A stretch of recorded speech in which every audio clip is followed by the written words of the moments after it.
성경 봉독하겠습니다. 신약성경 마태복음 16장 13절에서 20절까지입니다.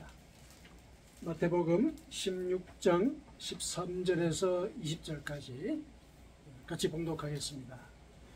예수께서 빌립보 가이사랴 지방에 이르러 제자들에게 물어 이르시되 사람들이 인자를 누구라 하느냐. 이르되 때로는 세례 요한, 때로는 엘리야, 어떤 이는 예레미야나 선지자 중에 하나라 하였다. 이르시되 너희는 나를 누구라 하느냐. 시몬 베드로가 대답하여 이르되 주는 그리스도시요 살아계신 하나님의 아들이시니이다. 예수께서 대답하여 이르시되 아요나 시몬아 네가 복이 있도다. 이를 얘기하는 하나님은 혈육이 아니요 하늘에 계신 내 아버지시니라. 또 내가 네게 이르노니 너는 베드로라. 내가 이 반석 위에 내 교회를 세우리니 음부의 권세가 이기지 못하리라.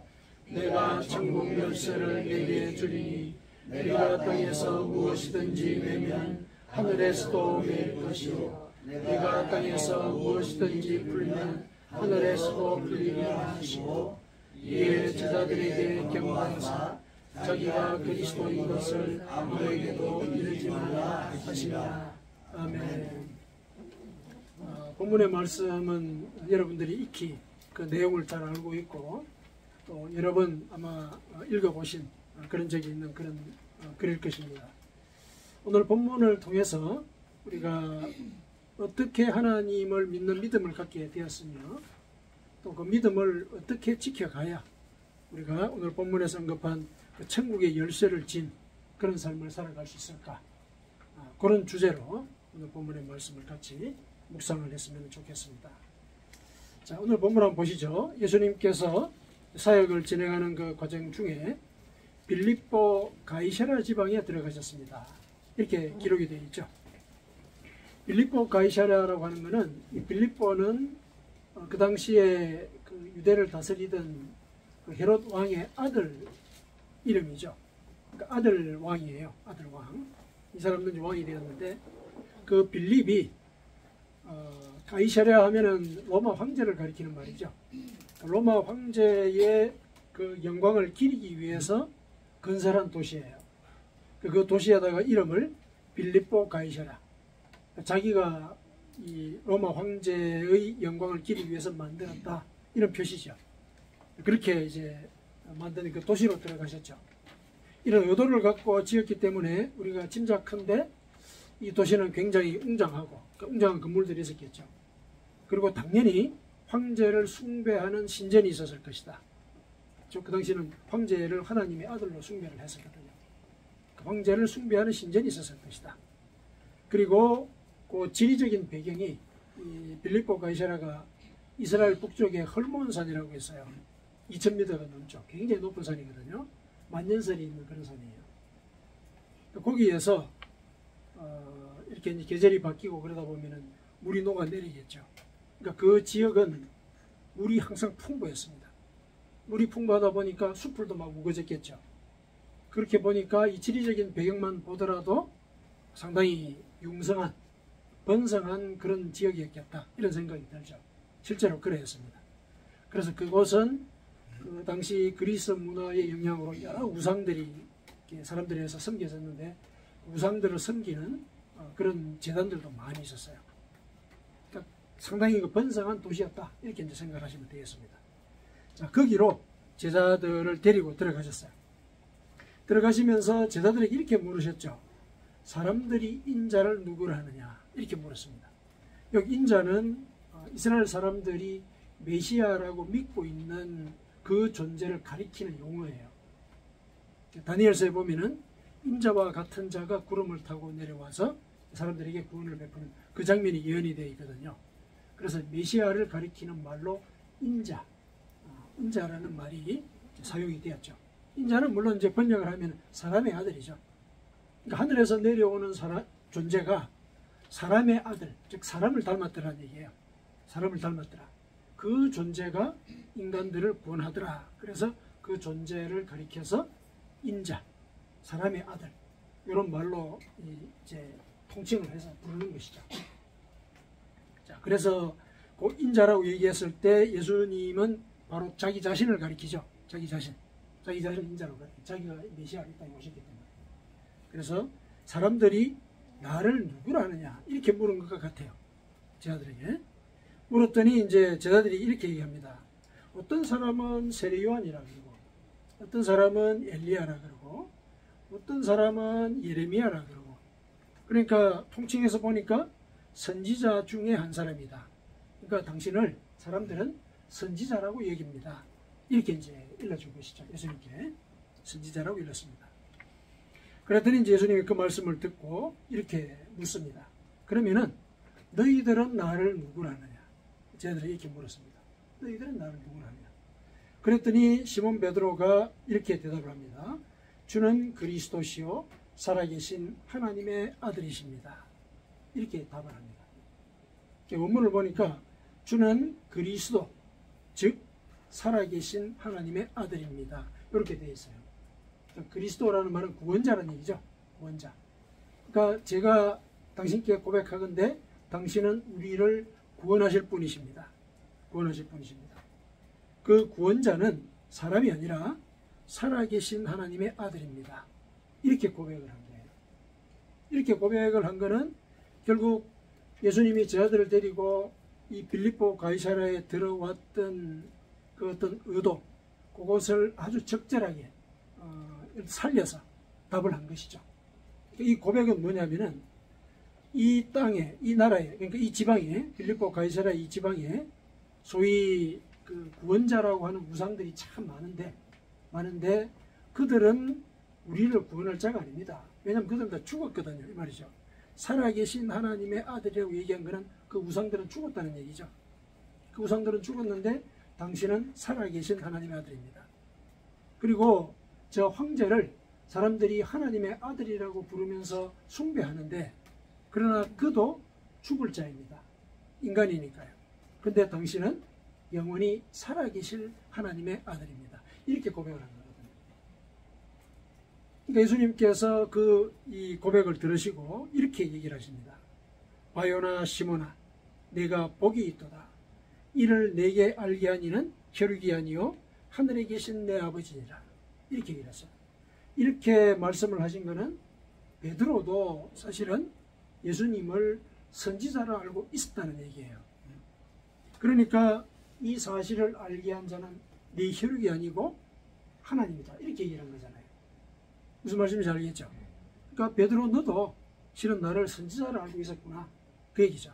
선지자로 알고 있었구나. 그런데 네가 한 말을 들어보니까 너는 정확하게 얘기를 했다.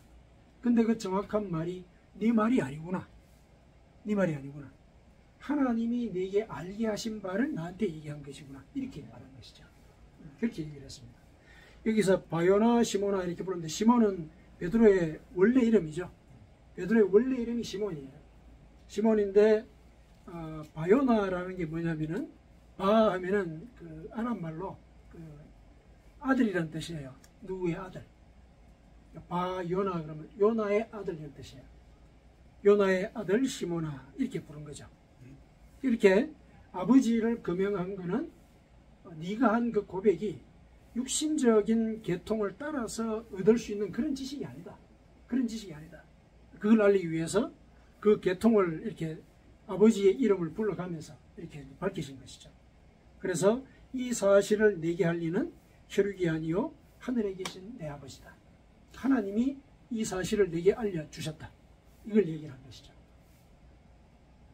그러시면서 뭐라고 또 이러시냐면은 너는 베드로라. 내가 이 반석 위에 내 교회를 세우리니 음부의 권세가 이기지 못하리라. 이렇게 얘기를 했어요. 자, 이제 우리가 조금 설명할 필요가 있는데 너는 베드로라. 이렇게 얘기를 했어요. 베드로라는 것은 예수님께서 시몬에게 붙여준 또 다른 일종의 별명이죠. 별명입니다. 베드로라는 뜻은 이 이름의 뜻은 반석이라는 뜻이죠. 반석. 단단한 바위. 그게 베드로예요. 예수님께서 베드로에게 이 반석이라는 시몬에게 베드로라는 이런 이제 이름을 붙여줬잖아요. 그런데 왜 갑자기 이 시몬의 원명을 두고 너는 베드로다 이 얘기를 왜 하셨을까? 이거 우리가 염두에 둬야 됩니다. 왜 베드로라는 이름을 거명을 하셨을까? 바로 이어서 이렇게 설명하시죠. 내가 이 반석 위에 교회를 세울 것이다. 이런 예언을 하시죠. 이 반석, 그러니까 일단은 베드로를 가리키는 것으로 우리가 이해를 할 수가 있죠. 베드로를 가리키는 것으로. 베드로를 가리키는 것으로 이렇게 이해를 하기는 하는데, 실은 교회라고 하는 것은 우리가 건물을 가리키는 그런 용어가 아니거든요. 교회라고 하는 것은 하나님을 믿는 사람들의 모임이에요. 추상적인 개념이에요. 추상적인 개념을 사람 위에 세운다. 이건 우리가 용납이 안 되는 부분이에요. 이해가 안 되는 부분이에요. 사람 위에 교회를 세운다. 이거는 실은 그 사람을, 예를 들면은 교회가 예수님의 몸인데 예수님의 몸을 사람 위에 세운다. 이런 얘기와 같거든요. 그건 이 논리적으로 맞지가 않는 거예요. 육체적인 토대 위에다가 영적인 근거를 세우겠다는 그런 말씀이기 때문에 그건 논리적으로 맞지가 않습니다. 그런데 이제 가톨릭은 이제 이거를 문자 그대로 받아들이죠. 문자 그대로 받아들여가지고 베드로를 이제 초대 교황으로 모시지 않습니까? 이제 그거를 그대로 문자 그대로 해석을 한 것이죠.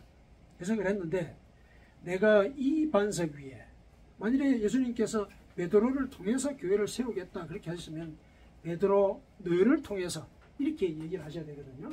근데 그 베드로의 이름의 뜻인 이 반석이라고 다시 얘기를 했어요. 그러니까 이거는 베드로라는 사람 위에다가 교회를 세우겠다는 게 아니고 내 이름의 뜻인 그 반석 위에다가 교회를 세우겠다, 이런 얘기죠. 그럼 이 반석이 뭐냐? 이거 우리가 따져봐야 되겠죠. 이 반석이 뭐냐?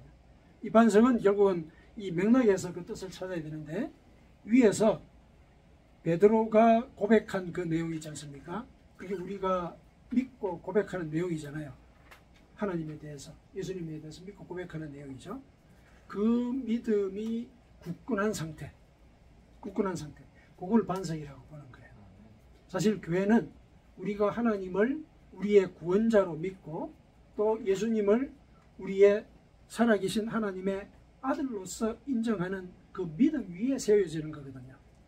그게 교회잖아요. 교회는 그런 믿음을 공유한 사람들의 모임이에요.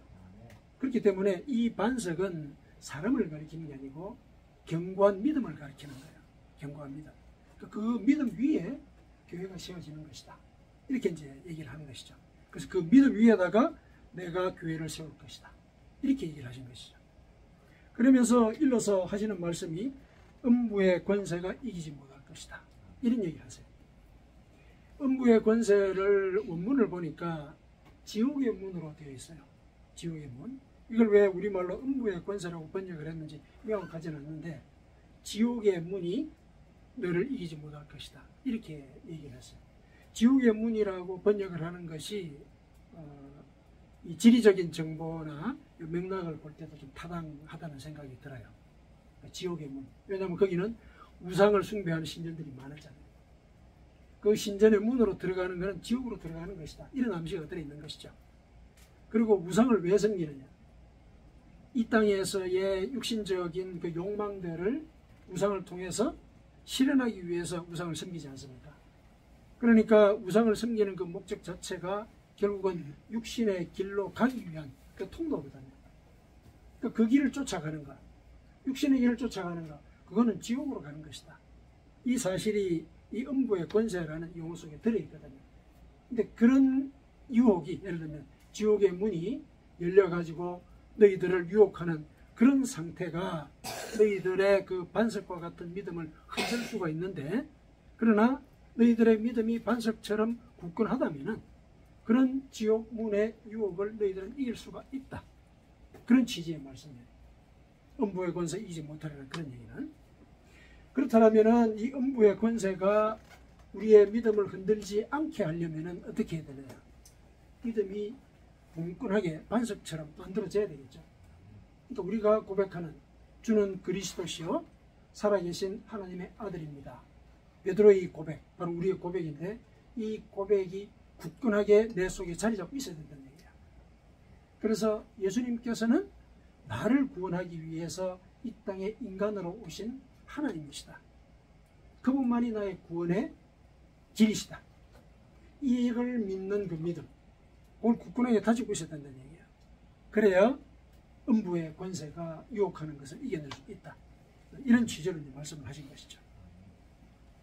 그러시면서 이어서 뭐라고 얘기하시냐면은 내가 천국의 열쇠를 네게 주겠다 그랬어요. 천국의 열쇠를. 이것도 역시 이 가톨릭에서는 그 문자 그대로 해석을 하죠. 베드로가 천국의 열쇠를 쥐고 있는 그런 이제 아이콘들이라는 게 많지 않습니까? 근데 어떻게 사람이 이 천국의 열쇠를 쥐고 있겠습니까? 이거는 결국은 인간의 구원에 대해서 영향을 끼칠 수 있다. 이런 취지의 생각을 하게 만드는 그런 생각이잖아요. 그렇지 않습니까? 그러니까 이거는 베드로에게 직접 인간의 구원에 대한 영향력을 내가 너에게 주겠다. 이런 식으로 이해할 수가 없는 거죠. 인간이 어떻게 인간을 구원할 수가 있느냐. 그렇다면 하나님이 굳이 오실 이유가 없죠. 인간의 모습이 되어가지고 오실 이유가 없거든요. 그러니까 이거는 문자 그대로 해석할 문제가 아닌 것이죠. 문자 그대로. 그러니까 천국의 열쇠를 내게 주겠다는 것은 구원을 얻을 길을 내가 알려주겠다. 그런 뜻으로 이해하셔야 되죠. 구원을 얻을 길을. 그 길을 이제 일러주시는데, 자, 이어서 뭐라고 얘기하시냐면은, 내가 땅에서 무엇이든지 매면 하늘에서도 매일 것이요. 내가 땅에서 무엇이든지 풀면 하늘에서도 풀리리라. 자, 우리가 이 부분은 이제 조금 우리가 이해를 조금 할 때 고민을 좀 해야 되는 부분이죠. 땅에서 풀면은 하늘에서도 풀리고, 땅에서 매면 하늘에서도 매일 것이다. 이게 사실 우리가 바라는 일이죠. 어떻게 생각하면 그렇죠? 그러니까 내 뜻대로 모든 것들이 이루어진다는 거 아닙니까? 그 상태 아닙니까? 그러니까 내가 천국에 가는 그 열쇠를 갖고 있으니까 내가 여기서 잠그면은 하늘에서도 잠기고 내가 여기서 열면은 하늘에서 열린다는 거 아니에요. 그 상태를 우리가 바라는 거거든요. 그런데 요거를 육신적인 차원에서만 생각하면은 내 욕망대로 모든 것들이 이루어지는 그런 상태가 이루어지는 것이겠구나. 이렇게 생각할 수 있는데 이거를 이 맥락을 따져서 우리가 생각을 해보면은 이런 뜻이죠. 자, 이건 뭐냐면은 내가 매면은 하늘에서도 매이고 땅에서 열면 하늘에서도 열린다는 얘기는 이 땅과 하늘이 같은 뜻이라는 얘기죠. 뜻이 같다는 얘기잖아요. 그러니까 하늘이 열고자 하니까 땅에서도 열었다는 얘기예요. 예를 들면. 그러니까 땅에서 여니까 하늘에서 열린 것이죠. 그러니까 하늘과 땅의 생각이 같다는 얘기예요. 하늘과 땅의 생각이. 그 뭡니까? 나와 하나님의 생각이 같은 상태. 그걸 얘기하는 것이죠. 나와 하나님의 뜻이 같아지려면 우리가 어떻게 돼야 되느냐? 어떻게 돼야 되느냐? 어떻게 돼야 됩니까? 내 속에 죄를 버려야 되는 거죠. 정욕과 탐심을 버려야 되는 거죠. 소위 거듭나야 된다는 거예요. 하나님의 말씀에 따라서 거듭나야 되는 것이죠. 그러니까 하나님의 말씀을 따라서 내가 거듭나니까 그 말씀이 내 속에 들어오는 것이고 말씀은 바로 하나님이니까 내 속에 하나님이 계시는 것이며 그 상태 자체가 우리가 하나님과 생각이 일치하는 상태인 거예요. 그 얘기를 하고 있는 거예요. 땅에서도 열면은 하늘에서도 열린다. 이 얘기는 네가 거듭나야 된다. 그래서 하나님과 생각이 같아져야 된다. 그 얘기를 하고 있는 거예요. 그래서 그 상태가 될 때 예를 들면은 예수님께서도 말씀하셨죠. 네가 내 안에 있고 내가 네 안에 있으면은 네가 원하는 대로 구하라. 모든 것들을 이루게 될 것이다. 요한복음 15장에서 말씀하지 않았습니까? 그 말씀이 똑같은 거예요. 네가 내 안에 거하고 내가 네 안에 거한다. 그 상태가 어떤 상태입니까? 생각이 일치하는 상태죠.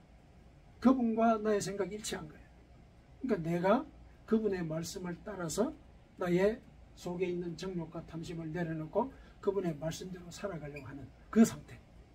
그 상태를 얘기하는 것이죠. 그게 바로 천국의 열쇠를 쥔 것이다. 이렇게 얘기하는 것이죠. 그렇다면 이 맥락에서 따지고 볼 때 우리가 거듭나려고 노력하는 그 노력 자체가 우리를 구원의 길로 인도한다. 그 얘기를 얘기하시는 거예요.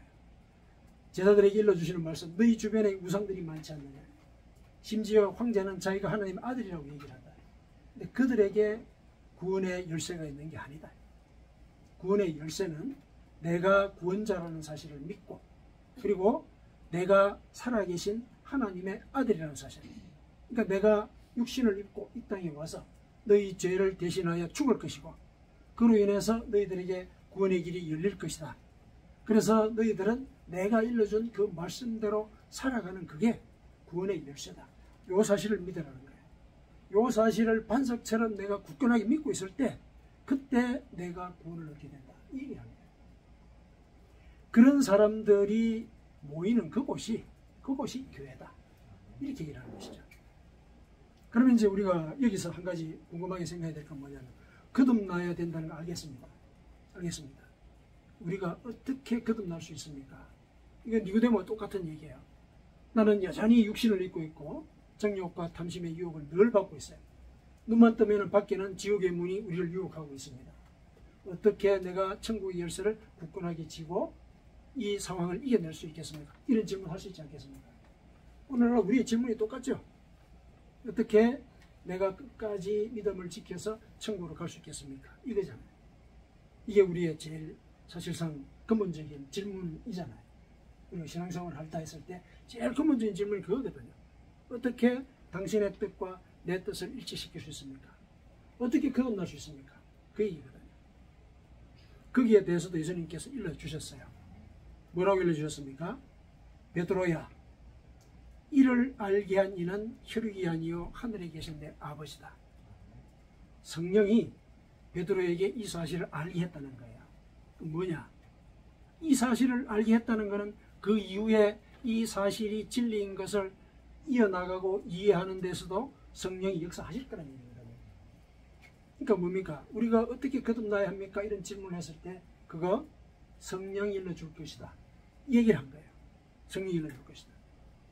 그래서 우리가 던졌던 그 본질적인 질문, 거기에 대한 대답은 우리가 성령이 늘 우리 속에 충만하시도록, 그래서 내가 고백한 그 믿음이 굳건해질 수 있도록, 반석과 같아질 수 있도록 늘 성령의 임재를 강구하는 것, 그게 답인 거예요. 그게 답인 것이죠. 그러면 성령이 임해야 된다는 걸 우리가 충분히 알겠습니다. 논리적으로 그게 말이 되니까 말이 됩니다. 그러면은 성령이 임한다는 것, 그걸 우리가 어떻게 할 수 있습니까? 어떻게 할 수 있습니까?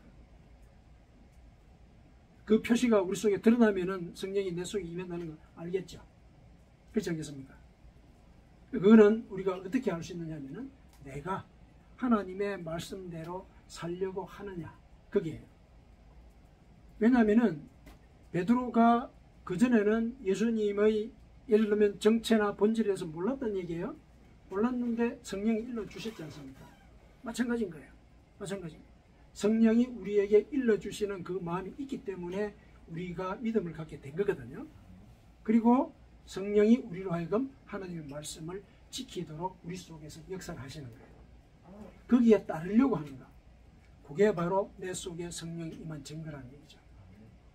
예를 들면 이런 말씀이 있지 않습니까? 바울 사도가 그랬죠. 항상 기뻐하라. 항상 기뻐하라. 항상 기뻐할 일이 별로 없거든요, 이 세상에. 근데 항상 기뻐하라. 하나님이 하신 말씀이다. 고민하는 거죠. 무엇이 항상 기뻐하는 것일까? 그래서 내가 어려운 일을 당하더라도 하나님이 늘 함께 하심을 생각하면서 기뻐하려고 노력하는 것. 이거는 하나님이 내 속에서 역사를 하셨기 때문에 일어나는 일이에요. 내 속에서.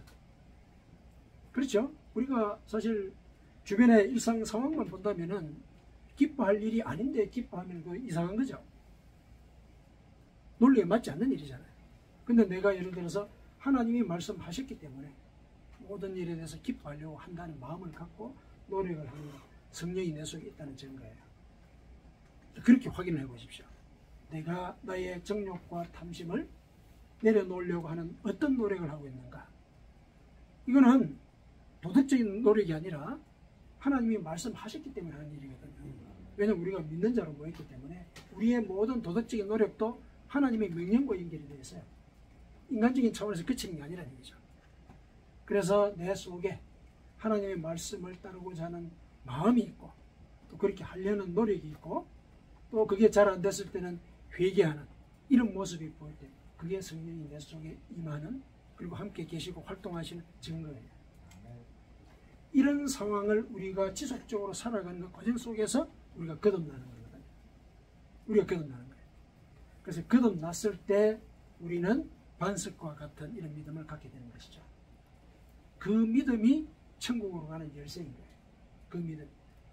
그걸 이제 일러주신 것이죠. 그걸 예수님께서 제자들에게 일러주셨습니다. 그래서 주변의 여러 상황들, 이게 문제가 아니고 내 속에 성령이 임하시도록 그게 집중해라. 이게 예수님께서 제자들에게 일러주신 천국의 열쇠예요. 천국의 열쇠.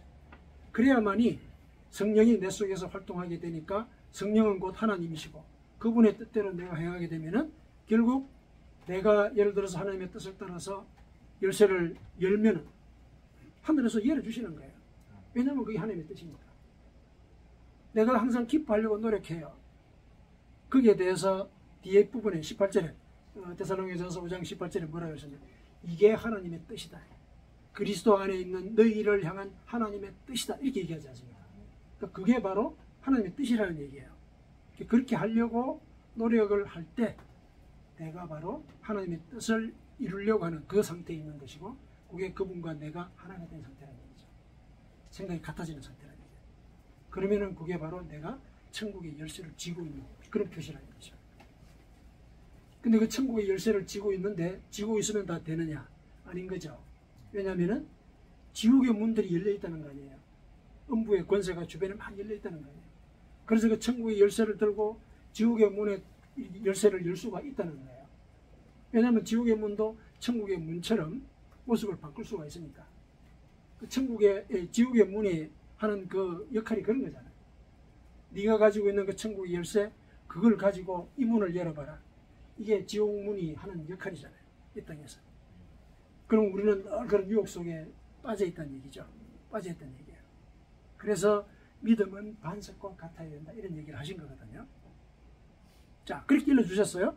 근데 이어서 예수님께서 20절에 뭐라 그러시냐면은, 이에 제자들에게 경고하사 자기가 그리스도인 것을 아무에게도 이르지 말라 하시니라.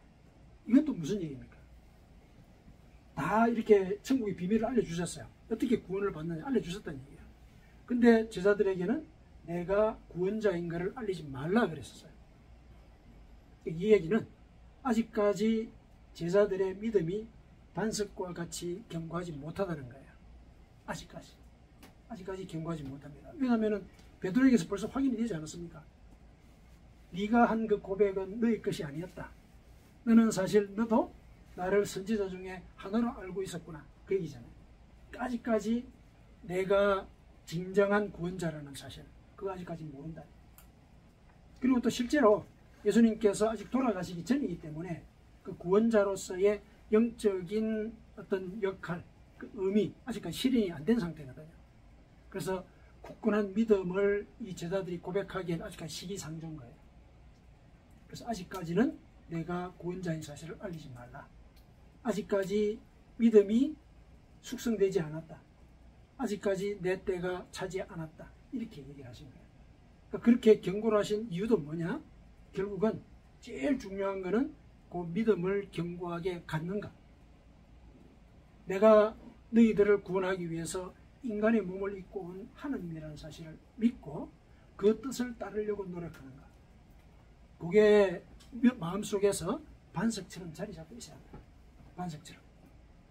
그래야 천국의 열쇠를 쥐고 결국은 천국 문을 열게 될 것이다.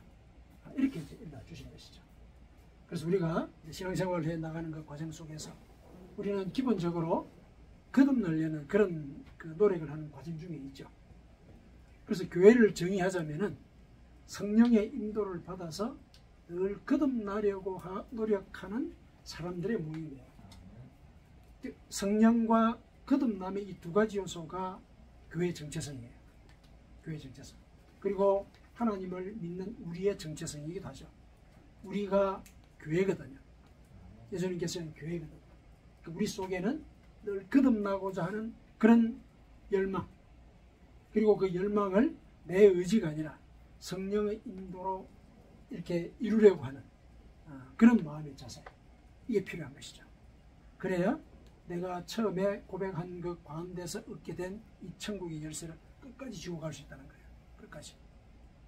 사랑하는 성도 여러분, 우리 삶 속에 성령이 임재한 표시를 확인하십시다. 내 삶 속에서. 내 삶 속에서. 나는 하나님의 뜻을 따라서 뭘 하려고 하느냐.